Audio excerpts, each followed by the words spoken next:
चलिए next question.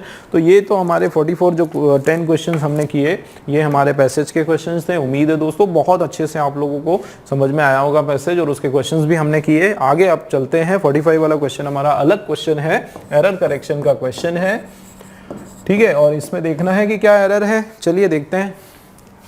They are going to build a new bridge in the river if they can find the money in the next budget. अच्छा, they are going to build a new bridge in the river. They are going to build, वो क्या करने वाले हैं, एक नया bridge बनाने वाले हैं। कहाँ पे, नदी में, ठीक है। If they can find a money in the next budget, कि अगर उनको जो है अगले बजट में क्या मिल जाता है, पैसा मिल जाता है, तो वो क्या करने वाले, एक नया ब्रिज बनाने वाले। मीनिंग तो समझ में आ गया, लेकिन गड़बड़ कहाँ है।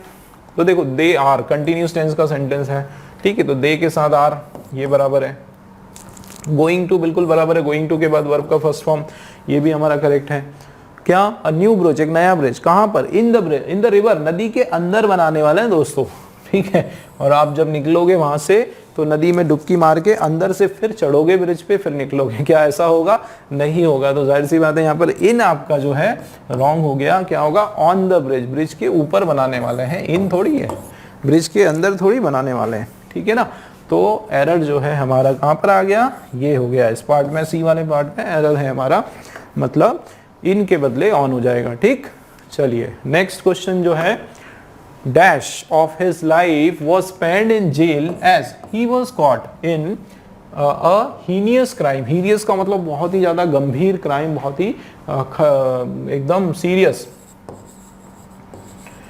ठीक है, सीरियस क्राइम जो है उसने किया, और उसके कारण जो है डैश ऑफ हिज, है ना, dash of his life was, मतलब उसकी जो बची हुई जीवन है ना, यही बता रहे हैं ना कि उसका जो बचा हुआ जो जीवन है वो अब क्या, कहाँ जाने वाला है, कहाँ बचा हुआ जीवन जो है वो कहाँ पर गुजरने वाला है, वो जेल के अंदर गुजरने वाला है, क्योंकि वो एक बहुत ही भयंकर जो क्राइम है उसके अंदर फंस गया है, उसमें पकड़ा गया। तो जाहिर सी बात, द रिमाइंडर क्या होगा, द रिमाइंडर सही हो जाएगा, है ना, बची हुई, बचा हुआ, बचा हुआ, है ना। ये लास्ट का मतलब होता है आखिरी, तो आखिरी के सेंस में तो यहाँ पर कोई बात नहीं हो रही है, ठीक है। लेफ्ट ओवर, लेफ्ट ओवर का मतलब है बचा कुचा, जो बचा कुचा, लेफ्ट ओवर जनरली किसके लिए बोलते हैं, फूड के लिए बोलते हैं, बचा हुआ खाना। और रेमेनेंट का मतलब होता है झूठन,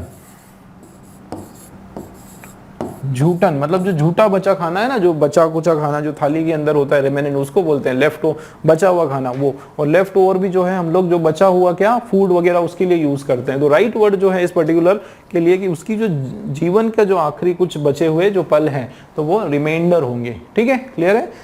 चलिए नेक्स्ट देखते हैं। चलिए, तो ये हमारा क्वेश्चन है डायरेक्ट इनडायरेक्ट का, और डायरेक्ट टेंस का सेंटेंस आपके सामने है। मोहित आस्क्ड रीता, मोहित ने रीता से पूछा, did you ever sit in plane before. ये क्वेश्चन पूछा जा रहा है कि क्या आप कभी पहले प्लेन में बैठे हो, है ना, इस तरीके से। तो दोस्तों इसी का तरह का क्वेश्चन हमने किया था हमारे पैसेज के पहले, है ना। डिड आया, ठीक है, डिड आया मतलब यहाँ पर क्या होगा, हैड आएगा, है ना। और क्योंकि ये हमारा इंट्रोगेटिव है, देख लेते हैं एक बार फिर से, मैं आपको बता देता हूं, ठीक है। ये हमारा डायरेक्ट और ये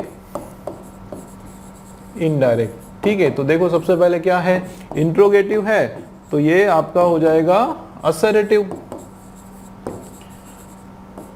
क्या हो जाएगा, असर्टिव हो जाएगा, मतलब क्वेश्चन मार्क जो है वो फुल स्टॉप बन जाएगा, ठीक है। उसके अलावा डिड से शुरुआत हो रही है, तो डिड और उसके बाद क्या है, यू, है ना, डिड यू, और इसके बाद जो है एवर सेट, या हमारा वर्ब का फर्स्ट फॉर्म, ठीक है। तो ये यू क्या है, चलिए फॉर्मूला भी लिख देता हूं मैं, डिड, ठीक है, उसके बाद जो है सब्जेक्ट, और उसके बाद वर्ब का फर्स्ट फॉर्म। तो ये क्या हो जाएगा दोस्तों, पहले तो डिड के बदले हो जाएगा हैड, ठीक है। और हैड नहीं होगा, शुरुआत पता है किससे होगी, शुरुआत होगी सब्जेक्ट से, क्यों, क्योंकि रूल ऑफ इन्वर्जन लग जाएगा।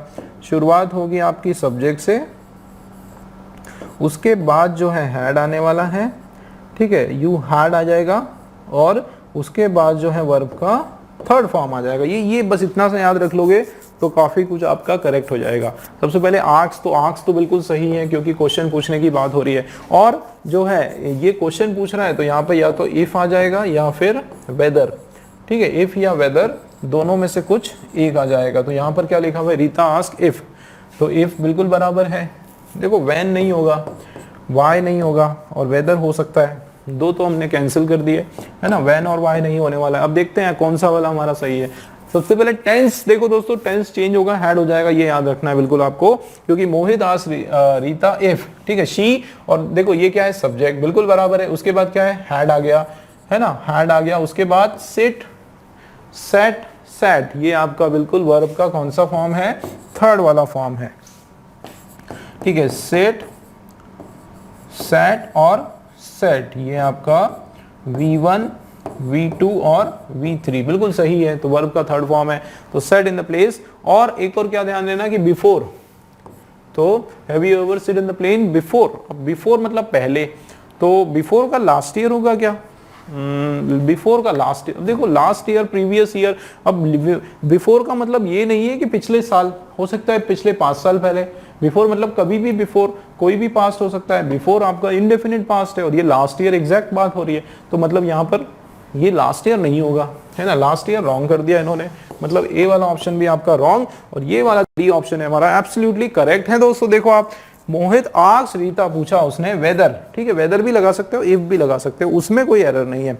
शी हैड, तो शी बराबर है हैड सेट, देखो वर्ब का थर्ड फॉर्म, ये भी बराबर है। इन द प्लेन, बिफोर का यहाँ पर बिफोर ही होगा, बिफोर का लास्ट ईयर नहीं होने वाला है, ठीक है ना। बिफोर का आफ्टर भी कोई लगाओगे वो भी रॉन्ग हो जाएगा, बिफोर का बिफोर ही होता है, बिफोर में कोई चेंजेस हम लोग नहीं करने वाले हैं, मतलब डी वाला जो है हमारा एब्सोल्युटली करेक्ट है दोस्तों, ठीक। चलिए नेक्स्ट क्वेश्चन आपका वापस डायरेक्ट इनडायरेक्ट का है। रितेश सेड टू मीत, ठीक है, when do you intend to return my bike you borrowed from me. दोस्तों देखो ये भी क्वेश्चन है, अब मैं आपको एक चीज और बताऊं, आप ये भी कोशिश करा करो जब कोई कॉम्प्लिकेटेड डायरेक्ट इनडायरेक्ट का थोड़ा सा बड़ा या अलग तरीके का कुछ आता है, आप उनको पढ़ने के बाद ये समझा करो कि उसका जो ओवरऑल जो मीनिंग है वो तो चेंज नहीं हो रहा है ना, मीनिंग भी सेम रहना चाहिए। और प्लस एक दो चीजें याद रखो कि प्रेजेंट का हो जाता है पास्ट।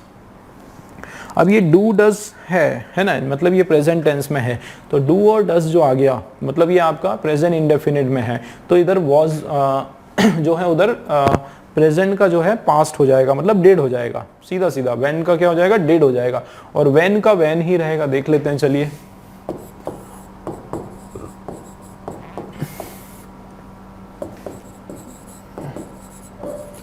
ठीक है, कुछ बेसिक चीजें हम लोग समझ लेते हैं कि सबसे पहले तो सेट टू जो है वो आपका, देखो क्या हो रहा है यहाँ पे कि व्हेन डू, वो कुछ पूछ रहा है ना, when do you intend to return, कि भाई मेरी जो बाइक है जो तुमने मुझसे ली थी वो कब देने वाले हो, तो एक तरह से इंक्वायरी कर रहा है, तो ये हो जाएगा सेट टू के बदले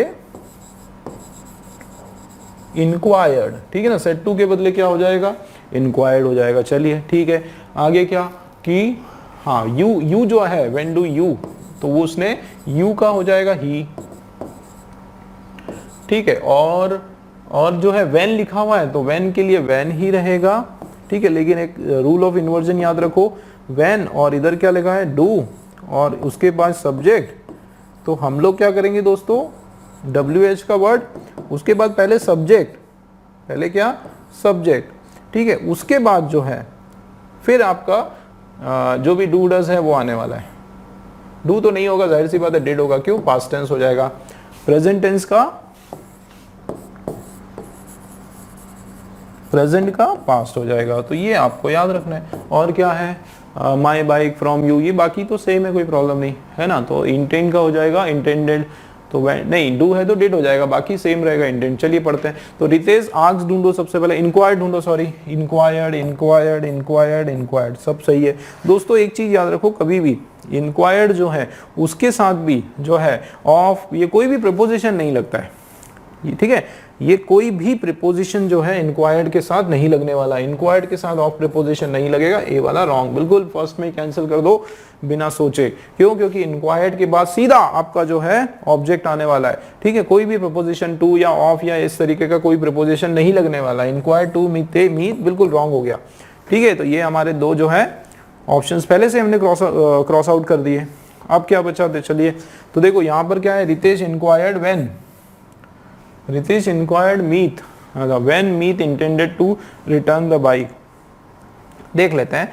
और इधर क्या है, रितेश इंक्वायर्ड मीट व्हेन। अब देखो मीट, चलो मान लेते हैं व्हेन इधर लिखा है मीट है, तो लेकिन डिड का है यहाँ पे, डू जो है, तो डू का डिड कहाँ गया, तो डिड यहाँ पर है ही नहीं, मतलब ये भी रॉन्ग। तो हमारा जो है डी वाला एब्सोल्युटली करेक्ट है। अब देखो रितेश इंक्वायर्ड मीत, रितेश ने इंक्वायर किया किससे, मीत से। व्हेन डिड, अच्छा रुको गड़बड़ है। देखो रितेश ने क्या किया, इंक्वायर किया मीत, चलिए मैं मान लेता हूं कि मीत से इंक्वायर किया, ये भी मान लेता हूं कि व्हेन भी ठीक है, डिड भी ठीक है, ही भी ठीक है, लेकिन एक गड़बड़ है। ठीक है दोस्तों, क्या गड़बड़ है, तो गड़बड़ है कि यहाँ पे देखो हेल्पिंग वर्ब पहले आ गया, डिड पहले आ गया और सब्जेक्ट बाद में आया। तो व्हेन डिड ही इंटेंड, है ना, और to Meet, to intend to return the bike, he had borrowed, और क्या है यहाँ पे बाइक यू बोरोड, तो he had borrowed from him, from me, तो फ्रॉम मी का फ्रॉम हिम हो गया। और यहाँ पर अगर हम देखेंगे तो क्या चेंजेस है, when he intended to return the bike he had borrowed from him. अच्छा दोस्तों, जो एरर है हमारा इसमें है, देखो यहाँ पर डेड आ गया। मैंने क्या बताया था, बहुत अच्छे से आपको स्ट्रक्चर्स आने चाहिए। ये जो रूल है ना, आपको याद रखना पड़ेगा। ये आपका है रूल ऑफ इन्वर्जन, बहुत इंपॉर्टेंट है दोस्तों। देखो कितना ज्यादा क्लोज आता है, जरा सा भी आपने चूक कर दिया कि आंसर गड़बड़ रॉन्ग हो जाएगा। ये रूल ऑफ इन्वर्जन बहुत इंपॉर्टेंट है। व्हेन आया ना, उसके बाद यहाँ पर हमने हेल्पिंग वर्ब लगाया है, उसके बाद हमने सब्जेक्ट लगाया है। यहाँ उसका उल्टा करना है, पहले सब्जेक्ट आना ही आना चाहिए, उसके बाद हेल्पिंग वर्ब आना चाहिए। उसका जो फॉर्मेशन है यहाँ पर केवल एक ही जगह मिल रहा है, कहाँ पे, ये देखो, चाहे यहाँ पे देखो रितेश इंक्वायर्ड व्हेन, देखो मीनिंग तो चेंज नहीं हो रहा है ना। रितेश ने इंक्वायर किया कि व्हेन कौन, जाहिर सी बात है तब भी मीत से ही इंक्वायर कर रहा है वो। तो कब मीत जो है इंटेंडेड, तो देखो व्हेन आ गया, उसके बाद जो है मीत क्या है, सब्जेक्ट है। उसके बाद देखो व्हेन मीत, उसके बाद ये क्या है, चाहे यहाँ डिड नहीं आया है, ठीक है, तो व्हेन डिड जो है, डिड चाहे व्हेन डिड, हाँ दोस्तों, अगर व्हेन डिड आ गया इधर तो ये तो क्वेश्चन बन जाएगा। ठीक है, मतलब ये जो हमारा प्रेजेंट टेंस है, ये जो सेंटेंस है हमारा किसमें है, ये डू आया, डू डज है, मतलब ये प्रेजेंट टेंस का है एक तरह से। ये हमारा सेंटेंस किसका है, प्रेजेंट टेंस का, तो पास्ट टेंस होगा, जाहिर सी बात है। तो पास्ट टेंस है यहाँ पर, देखो वर्ब का सेकंड फॉर्म है, ये पास्ट टेंस है ना, इंटेंडेड, मतलब यही वाला हमारा जो है बी वाला राइट आंसर है। When Meet intended to return the bike he had borrowed from him. ठीक, ये हमारा बिल्कुल करेक्ट है बी वाला। चलिए क्लियर है, नेक्स्ट क्वेश्चन देख लेते हैं। और ये एरर करेक्शन का क्वेश्चन है हमारा। ठीक है, एरर का क्वेश्चन है दोस्तों, देखते हैं। Every day I go to school in a bus, but today I went by foot because the bus operator are on strike। चलिए, तो क्या हो रहा है, एवरी डे आया ना दोस्तों, इसका मतलब ये आपका ना इंडेफिनिट टेंस का सेंटेंस है। कौन सा, प्रेजेंट इंडेफिनिट का सेंटेंस है। इसका क्या मतलब है, क्यों, क्योंकि एक रूटीन की बात हो रही है, एक रूटीन की बात हो रही है, या फिर एक रेगुलर कोई एक्टिविटी है उसकी बात हो रही है, या कोई हैबिचुअल एक्टिविटी की जब बात हो तो हम लोग सिंपल सेंटेंस यूज करते हैं, इंडेफिनिट टेंस का सेंटेंस करते हैं। वो है एवरी डे आई गो, कहाँ जाता हूँ, टू स्कूल, इन अ बस, किस में जाता हूँ, बस के अंदर, तो ये इन प्रीपोजिशन राइट है। बट लेकिन आज जो है आई में गया, लेकिन आज टुडे जो है आई वेंट, हर दिन ये जाता हूँ, लेकिन ये आज की बात हो रही है कि आज जो हो चुका है एक्शन, तो ये सिंपल पास्ट हो गया। I went by foot, I went कैसे गया, फूट से गया। ठीक है, तो बाय फुट से गया, बिकॉज क्यों, बस ऑपरेटर जो है वो क्या थे, वो स्ट्राइक पर थे। ये भी आपका प्रेजेंट टेंस का सेंटेंस है, तो ये तो करेक्ट है। मतलब यहाँ पर टेंस देखो, ऑपरेटर्स आर ऑन स्ट्राइक, ये बराबर है। आई वेंट वर्ब का सेकंड फॉर्म, ये बराबर है। आई गो V1, ये बराबर है। टेंस में कोई एरर नहीं है। यहाँ पे ना आपका एरर जो है बाय फुट रॉन्ग लग रहा है, ये आपका प्रीपोजिशन है, प्रीपोजिशन का एरर है।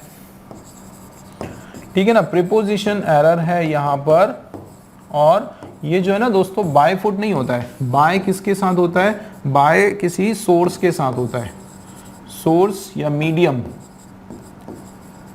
मतलब किसी व्हीकल का नाम लेंगे, जैसे बस हो गया या कार हो गया, तो हम लोग उसके साथ क्या लगाने वाले, बाय लगाने वाले। तो बाय बस या फिर बाय कार या बाय साइकिल या बाय बाइक, किसी व्हीकल साधन की बात करें तो हम लोग बाय लगाते हैं। तो क्या होगा, जब हम फुट की बात करें तो क्या होगा, ऑन फुट। ठीक है, जब हम किसी बॉडी पार्ट की बात करें, बॉडी पार्ट की जब हम बात करें तो ये क्या होगा, आपका फुट होगा। ऑन प्रीपोजिशन बिल्कुल राइट हो जाएगा, मतलब एरर जो है हमारा यहाँ पर है, ऑन आ जाएगा यहाँ पर, बाय फुट यहाँ पर नहीं होने वाला है। ठीक है ना, मतलब किस में आ गया एरर हमारा, वेंट बाय फुट, इसमें बी वाला जो है हमारा ऑप्शन बिल्कुल राइट है। ठीक है ना दोस्तों, क्लियर है। चलिए नेक्स्ट क्वेश्चन जो है आपका 50th वाला, इसमें जो है हमको फिल इन द ब्लैंक्स बताना है, फिलअप करना है। Because it's easier to eat on the go on burgers rather than healthy food has become अच्छा dash practice on burger, अच्छा it's happier to eat on the go on burgers, अच्छा on burgers rather than healthy food has become a dash practice among teenagers। चलिए, तो ये meaning का थोड़ा सा question है। देखो क्या लिखा है, because it's easier to eat on a go. On a go का मतलब होता है तुरंत, त्वरित, है ना, ये एक आसान है। ऑन अ गो का मतलब होता है कोई चीज जो है एकदम आसानी से ली और खाई और पेट भर गया, है ना। ऑन अ गो का मतलब ये आपका एक फ्रेज है, ऑन अ गो एक तरह, ये क्या है आपका फ्रेज है, मतलब एकदम क्विक। ऑन अ गो मतलब क्विक या फिर फास्ट।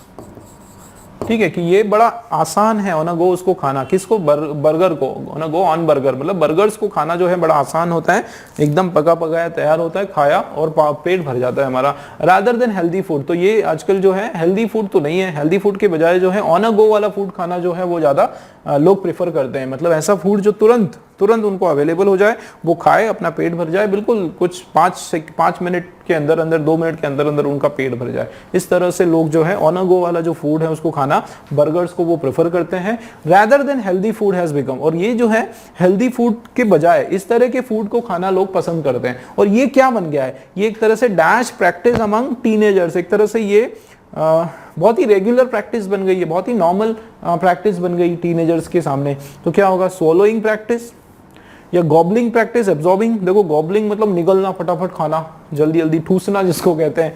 सोलोइंग मतलब निगलना। और स्नैकिंग का मतलब होता है कि एक स्नैकिंग जो वर्ड है वो किससे आया, स्नैक करना या फिर नाश्ता करना। स्नैकिंग मतलब ट्रीट या नाश्ता के सेंस में। मतलब ये एक तरह से लोगों में अगर उनको सुबह उठ के नाश्ता करना है तो बिल्कुल एक बर्गर उठाया, खाया और अपना काम हो गया और चल दिया। मतलब एक तरह से ऑन अ गो प्रैक्टिस है ना, एक आप बोल सकते हो कि रेगुलर प्रैक्टिस के सेंस में। तो ये जो वर्ड है आपका मीनिंग वाइज जो है बिल्कुल करेक्ट है ना। स्नैकिंग जो है वो राइट हो जाएगा। इसका मतलब एक तरह से एक नाश्ता करने का लोगों का एक ट्रेंड बन गया है कि आजकल लोग जो है नाश्ता करना, इसका मतलब बर्गर खाना जो है, शॉर्ट इस तरीके का जो फास्ट फूड होता है उसको खाना ही उनका जो एक तरह से उनके ब्रेकफास्ट करना होता है, या ट्रीट के अंदर भी जो है वो इसको प्रेफर करते हैं। ठीक है, एक शॉर्ट टर्म फूड की तरह इसको जो है वो लोग लेते हैं। ठीक है ना, क्लियर है। तो ए वाला हमारा राइट आंसर है। ठीक है, चलिए नेक्स्ट क्वेश्चन देखते हैं। नेक्स्ट क्वेश्चन हमारा जो है 51 वाला क्वेश्चन दोस्तों, select the alternative that will improve the bold part. ठीक है, इसके अंदर जो है नो इम्प्रूवमेंट का ये क्वेश्चन है। और इसके अंदर आपको, आप देखो इसके अंदर ये कलर्ड पार्ट जो है इसमें हमको देखना है कि कोई इम्प्रूवमेंट रिक्वायर्ड है या फिर ये आपका ऑल करेक्ट है। ठीक है, वो हमको देखना है। चलिए शुरू करते हैं। The Ganga is holiest river in India. तो देखो दोस्तों यहाँ पर किसकी बात हो रही है, गंगा की बात हो रही है। और गंगा जो है एक मात्र है, प्रॉपर नाउन है हमारे इंडिया में। ठीक है, इसका मतलब एक डेफिनेट सेंस में बात हो रही है, सुपरलेटिव डिग्री है ये। ठीक है ना, कौन सी डिग्री है, सुपरलेटिव डिग्री यहाँ पर लगाई गई है और उसके अंदर गंगा की बात हो रही है, तो जाहिर सी बात है इसके साथ जो है क्या आने वाला है, होलीएस्ट के साथ एक प्रीपोजिशन आने वाला है, तो क्या हो जाएगा ये सॉरी एक आर्टिकल आने वाला है, द आ जाएगा, द होलीएस्ट रिवर हम लोग इसको बोलने वाले हैं। क्यों, क्योंकि यहाँ पर जो है एक डेफिनेट सेंस में हम लोग जो है इसमें बात कर रहे हैं, ठीक है ना, तो द होलीएस्ट जो है बिल्कुल हमारा राइट हो जाएगा। चलिए नेक्स्ट क्वेश्चन जो है इसका सिनोनिम दोस्तों हमको बताना है कॉर्डियल। तो आपने ये कई बार सुना होगा कि है ना, यू आर, ये आपने कई बार सुना होगा कि you are cordially, you are cordially invited, ठीक है, इस तरह का जब हमारे पास कोई आमंत्रण आता है तो उसमें ये लिखा होता है कि यू आर कॉर्डियली इनवाइटेड, मतलब आप जो है हार्टली आपको हम इनवाइट करते हैं। कॉर्डियल का मतलब होता है फ्रेंडली या अमिएबल, ठीक है, क्या होता है, अमिएबल या फिर लवेबल जिसे बोलते हैं, लवेबल, ठीक है, या अमीकेबल, है ना, अमीकेबल बोलते हैं इस तरीके से, या फिर हार्टली, हार्टली, ठीक है, ये सारे जो है इसके सिनोनिम्स हैं। तो अमीकेबल जो हो जाएगा ना दोस्तों, ये भी इसका सिनोनिम हो जाएगा। बाकी के जो वर्ड हैं वो ब्रिलियंट, मॉडरेट, वंडरफुल, बहुत अच्छा, है ना, उस सेंस में आ रहा है, बट इसका जो एग्जैक्ट सिनोनिम होने वाला है वो कौन सा है, अमीकेबल, ये इसका राइट सिनोनिम है, ठीक है ना। तो ये हो गया बी वाला हमारा आंसर। चलिए नेक्स्ट क्वेश्चन जो है दोस्तों आपका वापस डायरेक्ट इनडायरेक्ट का क्वेश्चन है और ये आपके सामने लिखा हुआ है, the principal said to student why were you absent in the examination yesterday. अच्छा, तो principal said to the student why were you absent in the examination. दोस्तों ये हमारा क्वेश्चन है, ठीक है ना, यहाँ पर क्वेश्चन मार्क लगेगा। तो टीचर ने जो है स्टूडेंट से कहा कि आप जो है एग्जामिनेशन में क्यों एब्सेंट थे, भाई एग्जामिनेशन में क्यों नहीं आए हुए थे कल। तो अब देख लेते हैं इसका स्ट्रक्चर, ठीक है, ये डायरेक्ट और यहाँ पर जो है इन डायरेक्ट का हम लोग थोड़ा सा इसका स्ट्रक्चर स्टडी करते हैं। सबसे पहले तो देखो ये यहाँ पर क्या हो रहा है, क्वेश्चन पूछा जा रहा है, आस्क हो रहा है, ठीक है, एक तरह से ये आपका इंटेरोगेटिव सेंटेंस है, तो इंट्रोगेटिव सेंटेंस है, इसका मतलब क्वेश्चन पूछा जा रहा है। इसको हम चेंज कर देंगे किसमें दोस्तों, असर्टिव, ठीक है ना, किसमें चेंज करेंगे, असर्टिव सेंटेंस में ये चेंज हो जाएगा। इसका मतलब क्वेश्चन मार्क जो है वो चेंज हो जाएगा किसमें, फुल स्टॉप में। यहाँ पर जो है आपका शुरुआत किससे हो रही है, वाई से हो रही है। तो दोस्तों वाई के बाद आप देखो क्या लिखा हुआ है, वाई वर, मतलब वाई के बाद जो है ऑक्सिलरी वर्ब लिखा है, ठीक है, या फिर हेल्पिंग वर्ब लिखा है, ठीक है, दोनों एक ही होता है। उसके बाद जो है सब्जेक्ट और उसके बाद जो है अदर वर्ड। लेकिन इधर जब हम करेंगे तो इसका जब हम पैसिव करेंगे तो शुरुआत तो हम लोग जो है वाई से ही करने वाले, ठीक है, शुरुआत हम वाई से करेंगे, लेकिन उसके बाद जो है क्या आएगा, सब्जेक्ट आने वाला है और उसके बाद जो है हेल्पिंग वर्ब आने वाला है। और फिर आपका हेल्पिंग वर्ब भी क्या आएगा दोस्तों, वो भी चेंज हो जाएगा, है ना, टेंस के हिसाब से, प्रेजेंट वाला पास्ट हो जाएगा और उसके बाद जो है दूसरा जो भी अदर वर्ड्स हैं वो हो जाएगा, ठीक है। टेंस हमारा चेंज हो जाएगा, प्रेजेंट का जो टेंस है वो किस में चेंज हो जाएगा, पास्ट में, ठीक है। और ये जो आपका जो वर्ड लिखा हुआ है कौन सा, सेड टू, तो क्योंकि ये सेड टू पास्ट टेंस है ना, तो चेंज तो होगा टेंस, बट सेड टू भी जो है क्योंकि क्वेश्चन पूछा जा रहा है तो उसको हम लोग आस्क्ड लगा देंगे बिल्कुल इसी तरीके से, ठीक है। चलिए अब देख लेते हैं, तो the principal asked the student, सबसे पहले ये देखना है। तो यहाँ तक आप देखो, the principal asked the student, यहाँ तक जो है principal asked the student, principal inform, देखो दोस्तों यहाँ पर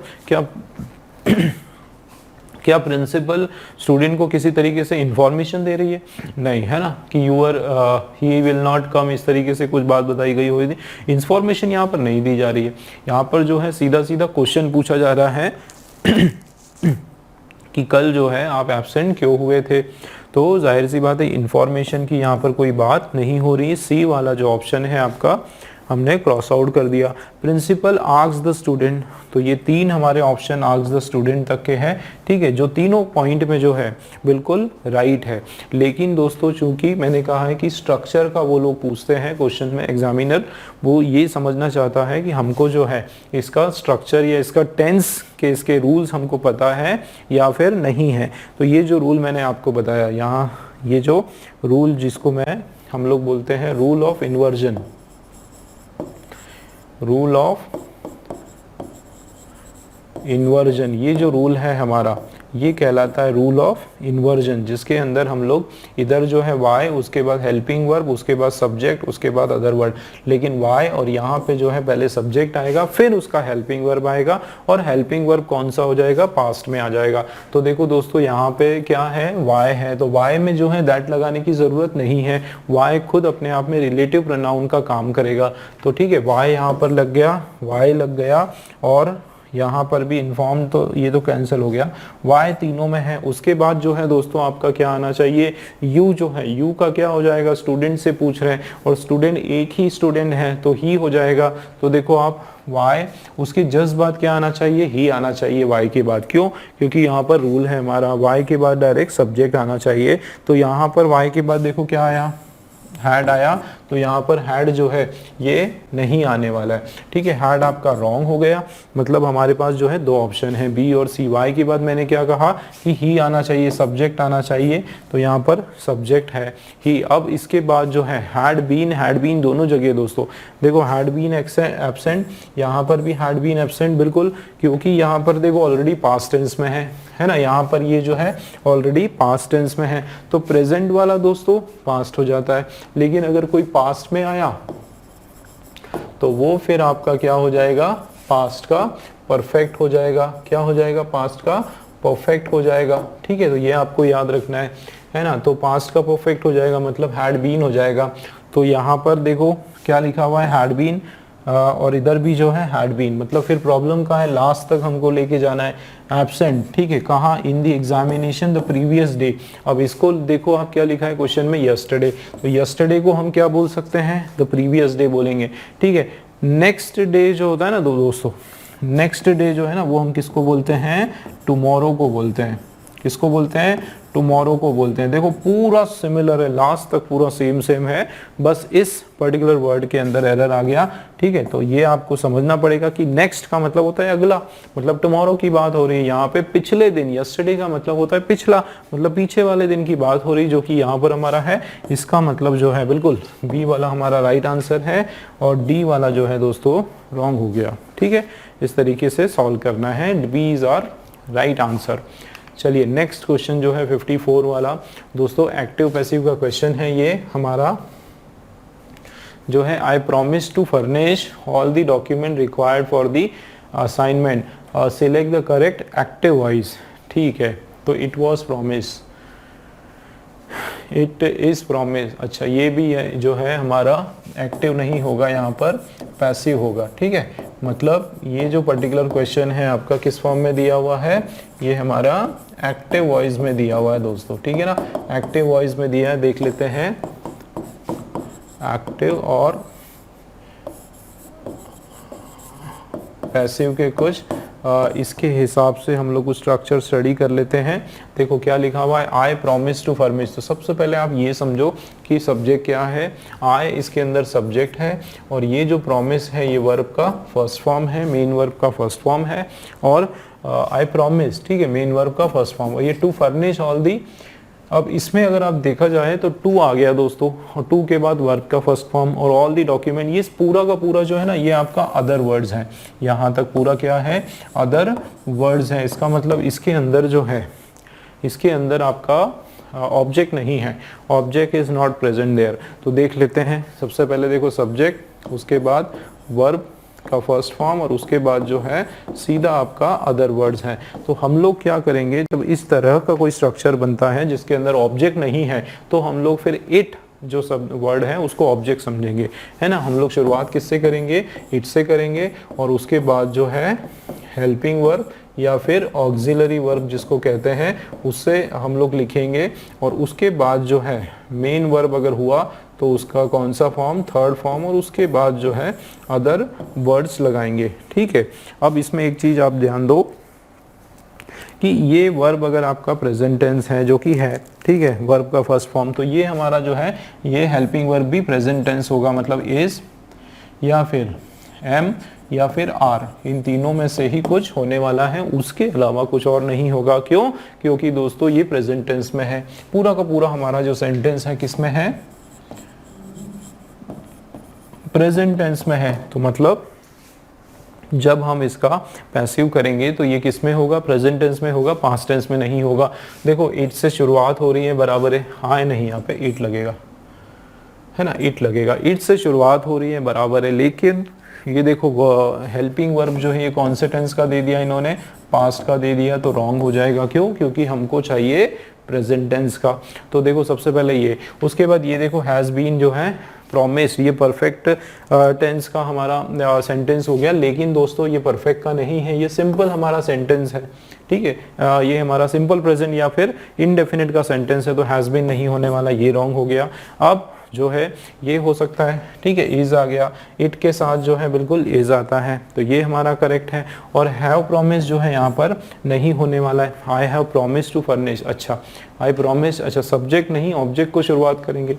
ठीक है, तो जाहिर सी बात है यहाँ पर क्या है, ऑब्जेक्ट मिसिंग है ना, तो ऑब्जेक्ट के बदले यहाँ पर इसको आई को ही हम लोग ऑब्जेक्ट नहीं बनाने वाले, ये रॉन्ग हो गया।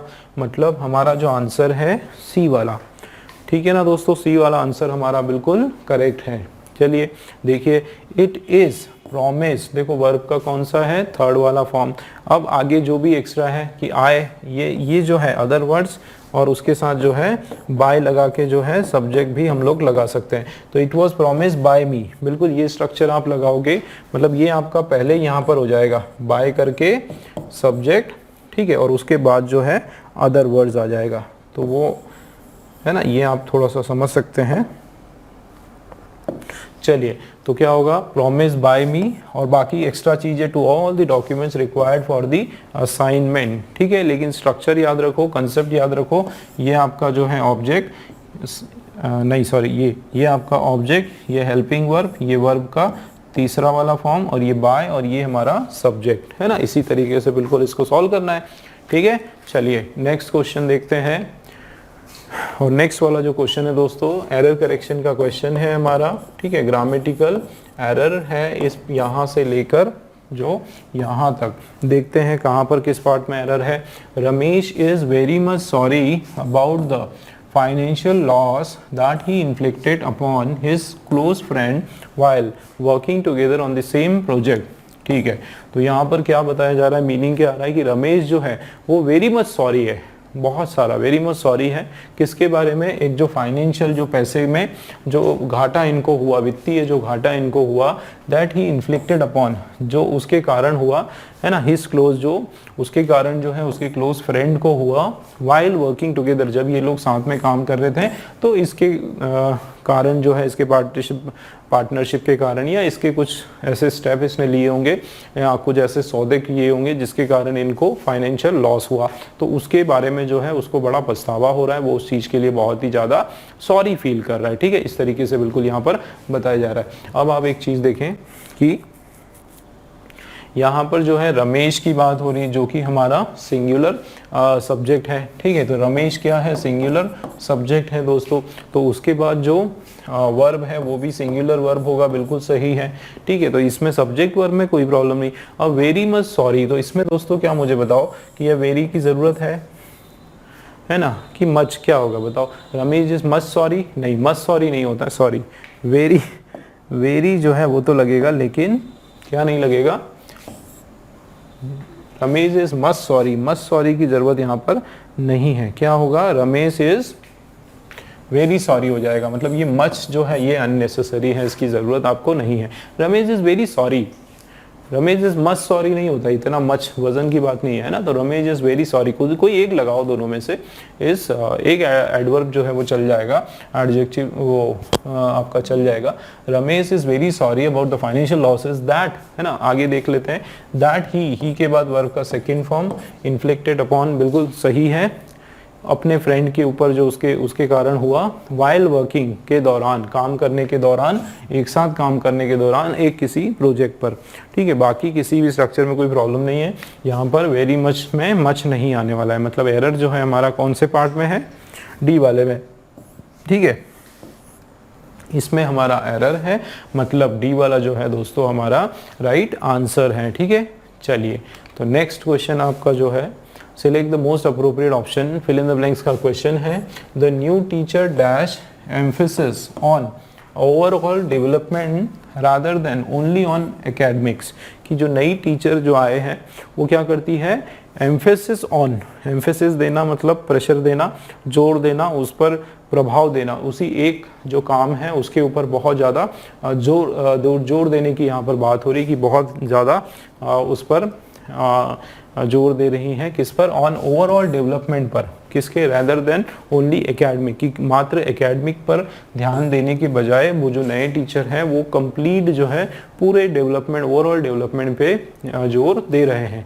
तो क्या होगा, द न्यू टीचर, देखो वर्ब का सेकेंड फॉर्म आने वाला है।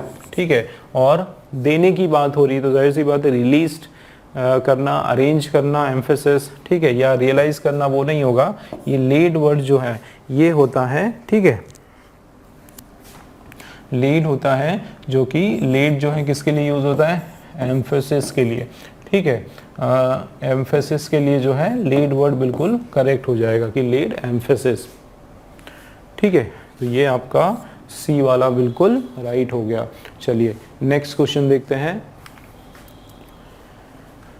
What is the antonym of a word foremost? ये जो पर्टिकुलर वर्ड है foremost, इसका हमको बताना है क्या एंटोनिम होगा। दोस्तों foremost का क्या मतलब होता है, foremost का मतलब होता है सबसे आगे।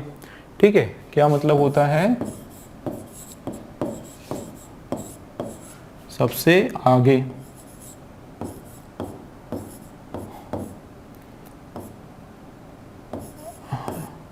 एक मिनट, ये क्या हो रहा है, सबसे आगे के सेंस में या फिर सबसे पहले। ठीक है, सबसे टॉप पर, सबसे ऊपर, इस एक तरह से। है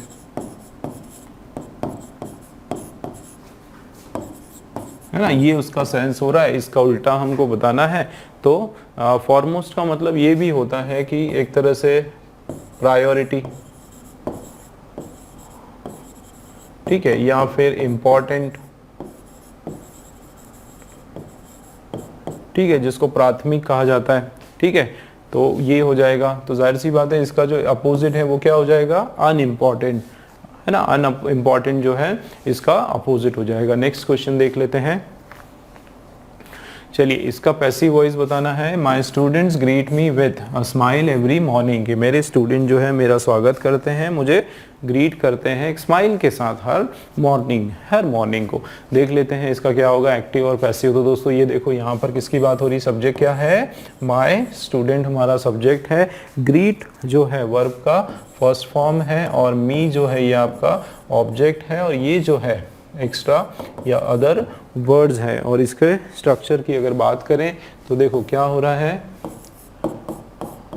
एक्टिव और पैसिव, है ना। यहाँ पे सब्जेक्ट वर्ब का सेकंड फर्स्ट फॉर्म और ऑब्जेक्ट हम लोग ले लेते हैं, है ना। तो क्या होगा, सबसे पहले ऑब्जेक्ट, उसके बाद हेल्पिंग वर्ब, उसमें अगर फर्स्ट फॉर्म प्रेजेंट टेंस है तो इज एम आर, उसके बाद जो है वर्ब का थर्ड फॉर्म, फिर बाय, और उसके बाद जो है सब्जेक्ट। बस इतना स्ट्रक्चर भी पता है तो आंसर आपका जल्दी से एकदम आ जाएगा, है ना। एवरी मॉर्निंग, अब देखो शुरुआत हम लोग जो है कहाँ से करेंगे, सबसे पहले ऑब्जेक्ट से शुरुआत करेंगे, ठीक है ना। तो एवरी मॉर्निंग, ये फर्स्ट वाला क्या है हमारा, चलिए मान लेते हैं एवरी मॉर्निंग से शुरुआत की, ठीक है, हमको नहीं पता बट मान लेते हैं एवरी मॉर्निंग से शुरुआत की। बट हम लोग हमारा स्ट्रक्चर तो देखें कि यहाँ पर देखो ऑब्जेक्ट क्या है, मी का बन जाता है आई, इसमें कोई प्रॉब्लम नहीं। अब देखो आई और उसके बाद जो है हमको चाहिए हेल्पिंग वर्ब, और वो होना चाहिए प्रेजेंट टेंस में। क्यों, क्योंकि एक्टिव पैसिव में दोस्तों टेंस जो है वो चेंज नहीं होता है। जो एक्टिव वॉइस का टेंस होता है वही टेंस जो है पैसिव वॉइस का होगा, ठीक है। मतलब ये प्रेजेंट टेंस है तो यहाँ पे हमारा जो हेल्पिंग वर्ब है ये भी प्रेजेंट टेंस में होने वाला है। मतलब यहाँ पर ये पास्ट टेंस में है, ए वाला रॉन्ग करो, ठीक। यहाँ पर देखते हैं हाई के साथ एम, इसमें कोई प्रॉब्लम नहीं, चलिए हो सकता है। तो इसके हिसाब से देखो हाई हो गया, उसके साथ एम बिल्कुल बराबर है, वर्ब का थर्ड बिल्कुल बराबर है, और ये एक्स्ट्रा चीजें जो है विद अ स्माइल किसके द्वारा, बाय माय स्टूडेंट्स। देखो by my student every morning, बिल्कुल सही इसका स्ट्रक्चर हमको लग रहा है, बी वाला राइट लग रहा है। चलिए आगे भी चेक करते हैं। देखो बीइंग आ गया, इसका बीइंग जो है वो कब आता है, कंटिन्यूस वाले सेंटेंस में। अगर यहाँ पर होता, मैं आपको ये भी बता देता हूँ कि बीइंग कब आता है, जब यहाँ पर होता my students are greeting me with a smile every morning, तो ये हो जाता कि I am being greeted with a smile by my student every morning, तो ये अभी रॉन्ग हो जाएगा। विद अ स्माइल ग्रीटिंग ये क्या है इसको ऑब्जेक्ट नहीं समझना है, विद अ स्माइल को, with a smile greeting is done, with a smile greeting is done by my student every morning to me, कुछ तो भी है ना, ये भी आपका नहीं होने वाला। जो राइट आंसर है वो क्या है, बी वाला, I am greeted with a smile by my student every morning. ठीक है दोस्तों, बी वाला हमारा बिल्कुल राइट आंसर है।